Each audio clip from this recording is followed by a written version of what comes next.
Welcome to Life Happens, where Texans come to protect their legacy and prepare for the second half of life. Join your host, attorney Kim Hegwood of Your Legacy Legal Care, and our weekly guest as we navigate the challenges that emerge as life happens. Now here's your host, Kim Hegwood. Good morning and welcome to Life Happens with me, Kim Hegwood, and our very special guest today is Debora Nixon with Nixon Home Hi, Care. Good morning. good morning. And we're going to talk about one of my favorite topics. Who cares for the caregiver? I'm a Yes, huge taking care of caregivers proponent you could possibly imagine. And yes. um, and I tell this story a lot. You know, my grandfather started having strokes when he was taking care of my grandmother because he wasn't taking care of himself, and he wouldn't let us help him until then. And then I got real involved. But yes, I'm all about supporting caregivers. So let's talk a little bit about that. And so, what made you decide to start, Nixon Home Care? Because everybody has a story. Yeah, thanks for having me. So, my father, I ended up caring for my dad. And in doing so, I knew nothing about dementia. And that's what they diagnosed him with. And learning about dementia, that taught me that other people were probably going to have similar stories. Like you always say, everyone has a story. And so I ended up taking care of him. One of the ladies from my church came in and helped me take care of him. So I didn't truly get the burnout that I see now that I own Nixon Home Care Inc. And trying to educate the caregivers that it's not just about the person who lays in the bed, it's about the person who stands beside it as well.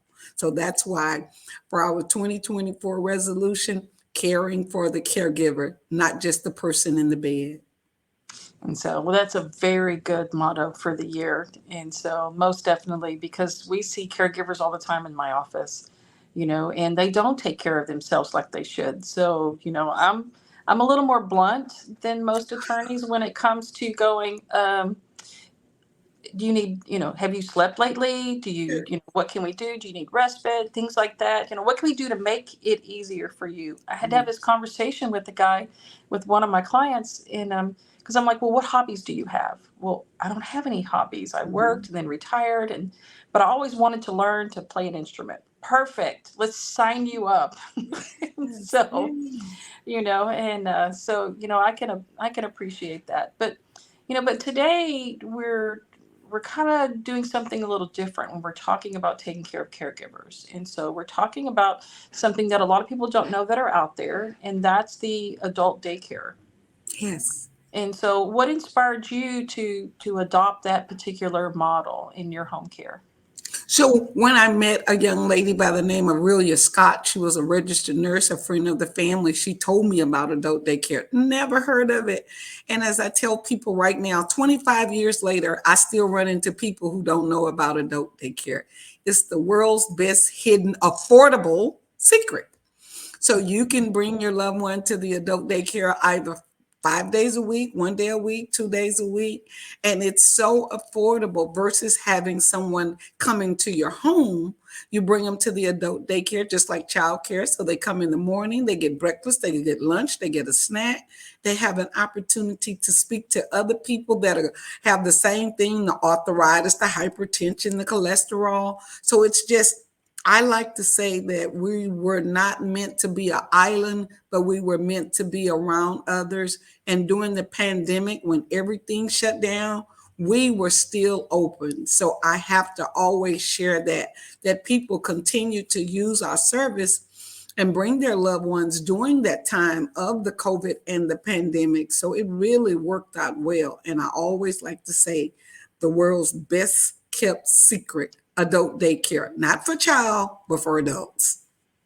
And yeah, I tease clients a lot, and because a lot of people equate estate planning with like going to the dentist. It's not something they want to talk about. So we try to make it as entertaining as possible. So we tease them a lot and tell them, either you can stay home and behave, or we're going to send you to daycare, kind of thing. Just for fun. But no, they're very much an underutilized They are. way. For, for people like with me, I was the sandwich generation. I was taking care of grandparents and had teenagers at the same time. Yes. So, me, it would have, had he had an easier time, it would have been something, because I think he would have enjoyed spending time, with other people. I was Yes. blessed with like the best caregiver ever, during the day. So they did all kind of fun things together. And, yeah, it's, a lot of people don't realize that they're out there. And so, That's why yeah. I was so happy when you invited me to speak today in order to try to get the word out, to let them know that it does exist. So you talked earlier about, caring for the caregiver is a very much a cornerstone of your, organization's philosophy. So how do y'all support caregivers, and why do you believe um, uh, it's crucial in regards to elder care? So I tell my caregivers all the time, caregivers tend to only want respite when they're going somewhere. Oh, we're going on a cruise, we're going on a honeymoon, we're going here. No, no, no, no, no. Stop. You need some time just to woosah. You don't have to be going anywhere. I want to just send my dad here for respite, because we offer respite as well. And you can sleep late. Go get your nails done. Go get your hair done. Just do absolutely nothing. So that's what I tell caregivers all the time. Don't just use our service when you're traveling and going somewhere. The service is available anytime. So, with that being said, I think we're doing better at getting. And another thing I would tell you, a lot of times caregivers feel bad when they ask for help. It's okay to ask for help. It's okay to ask for help. The problem is when you don't ask for help and you forget to take care of yourself. It's like the airplane. When you're flying on an airplane, put the oxygen mask on oneself first before you put the oxygen mask on others. So that's what caregiving should be all about. You must. I was speaking to a lady the other day. She shared with me that she hadn't been to the doctor in 3 years for Mm. herself, but she takes her mom. I said, there's something wrong with that when you tell me you're taking your mom for doctor's visits, but you haven't been in 3 years. So we must stop, take care of oneself first. Well, I'm a little more blunt, hun. I tell them, so I guess we need to plan for you to die first. So what's that plan? And so, because sometimes I think sometimes the shock value is can be appreciated. My grandfather pushed me back a lot, on getting his power of attorneys done and everything. And so I literally had to give him his come to Jesus speech. And so, sometimes you just have to, you can try the soft approach that says, hey, you got to take care of yourself, da da da da. And they're like, oh, yeah. And then you see them again and you say, well, what have you been doing? Oh, just taking care of, mom or dad or whoever. What have you done for yourself? Oh, haven't had time, Yeah, and then, that's then what you they have to say. kind of get then you got to kind of get a little more harsh. And so, Exactly but what you're saying is exactly what I go through. But I like your approach. You have to be a little more harsh. so you also have a financial support program. So tell our listeners how that works, because sometimes, adult daycare is not something people can afford, even though it's kind of affordable. So what do you do to help families? So we're a nonprofit organization. So we apply for grants, and we do really well with the people donating because we help elderly, we help veterans, we help homeless people. So when you put that underserved population in there, absolutely what you're saying, they're living off $1,000 a month, so they don't really have a lot of money to pay for the adult daycare portion of it. So we get funding and donations in order to help assist with people attending the adult daycare as well. Perfect. And that's great. And so you also have a little bit of some lofty plans, I heard. And Yes. Oh my you're God, I'm looking so to, excited. Thanks for and asking. so tell me all about it. Okay, so we have been in business 25 years. We are building a 18-unit apartment complex that's going to cater to veterans, elderly individuals with autism, as well as seniors. And so we're so excited. was slated to start at the fall of this year. We're getting all our plans and everything together. And I guess the exciting part of it is, and I'll tell you how this came about. I was out in the community and I ran into a lady that had a child that had autism. And she said, "Oh, what would I give in order for my son to be able to live in the community?" And I had this little light bulb go off. I said, "Are you saying," she said, there are not a lot of resources for autism." And we just started talking. And I came back, I presented it to my board, even though my heart's veterans and it will always be veterans, but I felt like that autism, we were missing it. So I said, what if we open a complex and we could cater to all three? And that's how this came about. So I am so excited that we are going to be having apartments where we have individuals with autism that will reside there. So yes, I'm very excited. I guess you can see. So some people can't live by themselves. So you're Right. looking for more high functioning type kids with And so we're autism? going to have a full-time caregiver who resides right there on the premises. And what she or he will be responsible for doing is making sure they get their food, making sure they get their medication, doing a little coaching for them, because sometimes individuals just need just that little push. And if they know someone's going to come around and be responsible for assisting them and helping them, that's all they need. And they want to be able to do it before you get there so they can show you that I was able to do it. Absolutely. So what specific, needs are you aiming to address with this particular project? Because it's a combination. So what are you looking to accomplish?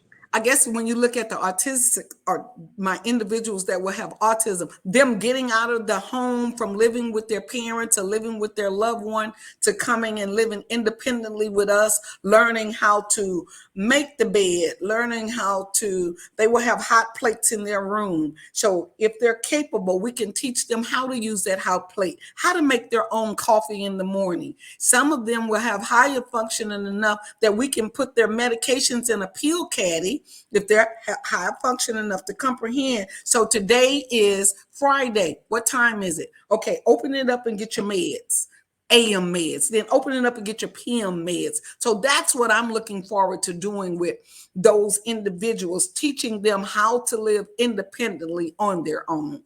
And when I say independently, and they make it to the point where they can live independently, not at a facility that is like ours. But my goal is to get them to be able to do as much as they can while they can. So I have a slide in one of my presentations, and it says 83 and never an empty nester.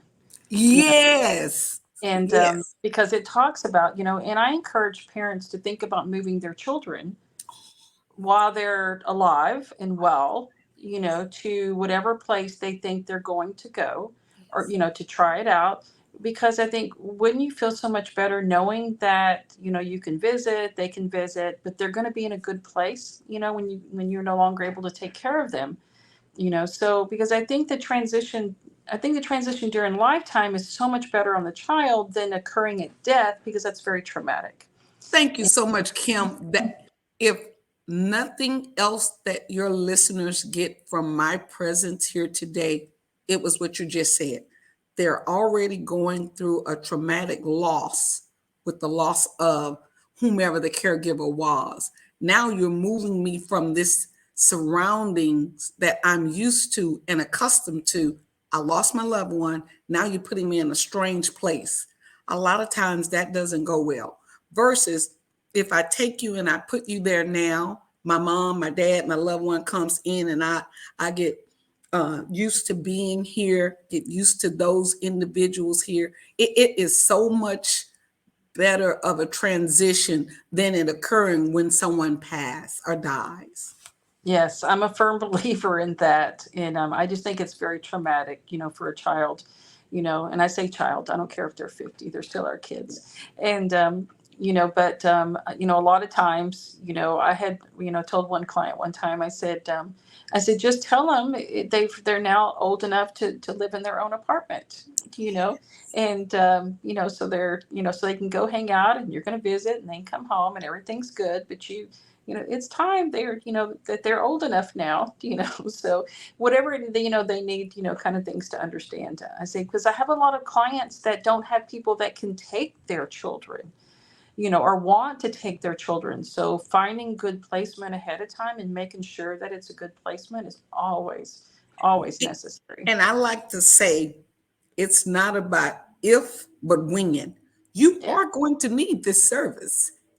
We're getting older and older and older. As a matter of fact, I remember when I was out in the community, I had a 85-year-old taking care of someone. 85 years old. I'm like, someone needs to be taking care of you. And I'm like, well, how old can they possibly be? But that's what happens because we're living so much longer. So like you said, you find somewhere that you trust and that can care for your loved one, That's important. So, when you think back on your journey, what are some of the most heartwarming or challenges, feedbacks that you've gotten from families and individuals you've helped?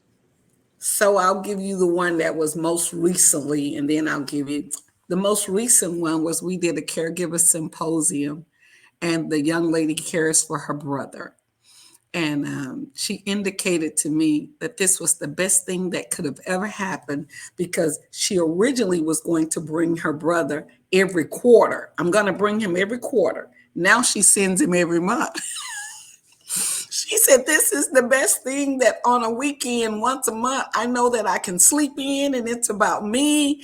And I was like, yes, that's what I wanted people to get out of the symposium, caring for the caregiver, care for oneself. So hearing her say that, and she sends her brother the third weekend of every month, it really made me feel good. And I'll give you one other one that I remember when the family put the mother-in-law in our home because we have an assisted living as well. She was getting ill and she had been there about 5 years. And this was what the family shared with me after she passed. And they said, well, I just wanted you to know that my mom and mother-in-law, she had said that it's no need for you all. I'm not mad anymore. You all put me in a good place. So for them to share that with me, for her to tell them, I'm not mad anymore. Like I was mad when y'all first put me in this place, but the love and the care that they gave me, I'm all right. So that touched my heart for them to share with me that the mom had said that. Yeah. Well, I'm a huge proponent of caregivers. So if you need some help on your next symposium, let me know. Yes. And so, but our listeners are going to want to know how to find you. So tell them how they can find you. So our email is Nixon, Nixon _homecare @msn.com. And our phone number is 713-633-4700 and 713-419-2653. We are a nonprofit organization, so we have a website, www.nixonhomecare.org. Again, www.nixonhomecare.org. And we're on Facebook as well as Instagram. So, Debora, this has been great. I so appreciate you being on the show today and helping our listeners, really getting the word out that there's other options for them as well. And so we look forward to having you on again soon. Thank you. Thanks for tuning in to this week's episode of Life Happens with Kim Hegwood. Be sure to tune in every Thursday at 10 a.m. wherever you listen to your podcast as we navigate through the challenges that emerge as life happens.